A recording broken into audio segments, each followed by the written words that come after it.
আমরা ৩ ধরনের সংস্কার মোটামুটি দিয়েছি যে এই কমিশন থেকে, যে 250টারও বেশি সুপারিশ প্রদান করা হয়েছে, এবং এগুলোর মানে মোটামুটি 3টা ব্রড ক্যাটাগরিতে ছিল।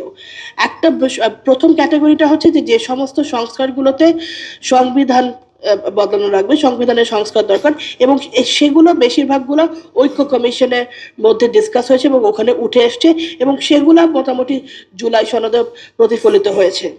সব হয়নি, কিন্তু বেশ অনেকটাই হয়েছে। দ্বিতীয় ক্যাটাগরি যে সমস্ত সংস্কারগুলো আমরা দিয়েছি সেগুলো হচ্ছে যে আইনি কাঠামোর পরিবর্তন কিংবা আইনি কাঠামোর যে চেঞ্জেসগুলো দরকার, এগুলা কিছুটা হয়েছে, স্পেশালি যেগুলো হচ্ছে গিয়া মানে আরপিও, যেটা হচ্ছে গিয়া ইলেকশনের মূল আইনটা, যেটা গণপ্রতিনিধিত্ব আদেশ 1972, এটার কিছুটা হয়েছে, 2টা গ্যাজেট বের হয়েছে, 2টা গ্যাজেটের থ্রুতে কিছুটা সংশোধন হয়েছে, কিন্তু আরো অনেক জায়গা আছে যেখানে এই সুপারিশগুলোকে কনসিডার করা হয়নি, এবং এইগুলো যদি আমরা বুঝি যে কি কি সুপারিশগুলো কনসিডার করা হয়নি এবং এগুলো কেন ইলেকশন কমিশন এখন এগুলোকে করা উচিত, এবং এই সামান্য একটা চেঞ্জেসের জন্য কত বড় একটা ইম্প্যাক্ট পড়বে আমাদের ইলেকশন মানে প্রসেসের মধ্যে, এই জন্য আমাদের এইভাবে মানে ইলেকশন কমিশনকে আমাদেরকে সবাইকে মানে we have to be aware, এবং তাদেরকে রিচ আউট করে এই জিনিসটা মেক শিওর করা উচিত এই সমস্ত সংস্কারগুলো যেন ইলেকশন কমিশন করে। তৃতীয় ক্যাটাগরির যে সমস্ত সংস্কারগুলো, সেগুলো হচ্ছে ইলেকশন কমিশনের নীতিমালা বিধিমালা। এগুলোর জন্য কারো কিছু জিজ্ঞেস করা লাগে না, ইলেকশন কমিশন নিজেই তাদের নীতিমালা বিধিমালাগুলোকে আরো স্ট্রং করতে পারে, সেগুলোকে আরো আরো মানে মানে বেটার করতে পারে, এবং সেই বিধায় আমরা সংস্কার কমিশন থেকে অনেক টাইপের অনেক ধরনের খসড়া দেওয়া হয়েছে।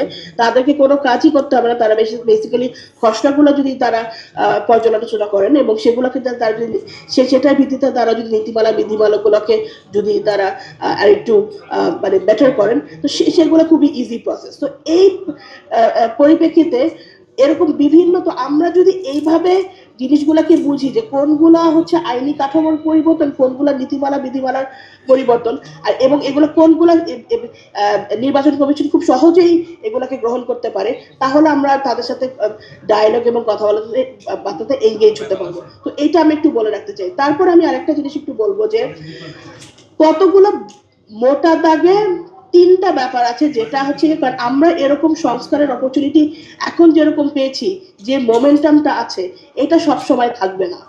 এইটাকে আমাদেরকে কাজে লাগায় কিছু বড় বড় সংস্কারের মানে অ্যাটলিস্ট কাজটা শুরু করে দিতে হবে। হয়তো সেটা কমপ্লিট হবে না, কিন্তু কাজটা শুরু করতে হবে। এখানে আমি 3টা জিনিস বলতে চাই। একটা হচ্ছে যে ইলেকশন কমিশন, নির্বাচন কমিশনের দায়বদ্ধতা।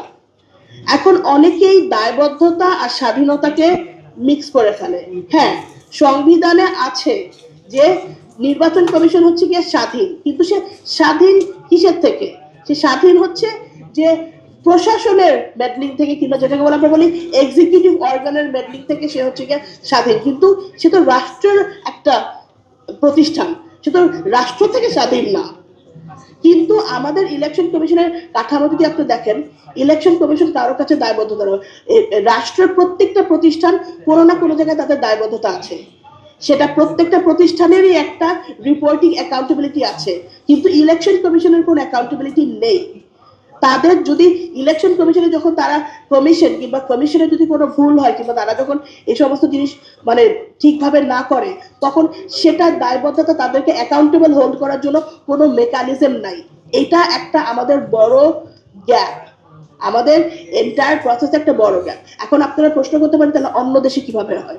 অন্যান্য দেশেও ইলেকশন নির্বাচন কমিশন স্বাধীন, কিন্তু সে স্বাধীন হলেও একটা অ্যাকাউন্টেবিলিটি মেকানিজম বিল্ড করে দেওয়া আছে, এবং সেটা কি হয় বেশিরভাগ দেশে, স্পেশালি যেগুলো হচ্ছে গিয়া ওয়েস্টমিনিস্টার স্টাইল ডেমোক্রেসি, সেগুলোতে হয় হচ্ছে গিয়া একটা পার্লামেন্টারি, একটা বাইপার্টিসান পার্লামেন্টারি কমিটি, একটা সব দলীয় পার্লামেন্টারি কমিটি ক্রিয়েট করে দেওয়া হয়, যার ওভারসাইট থাকে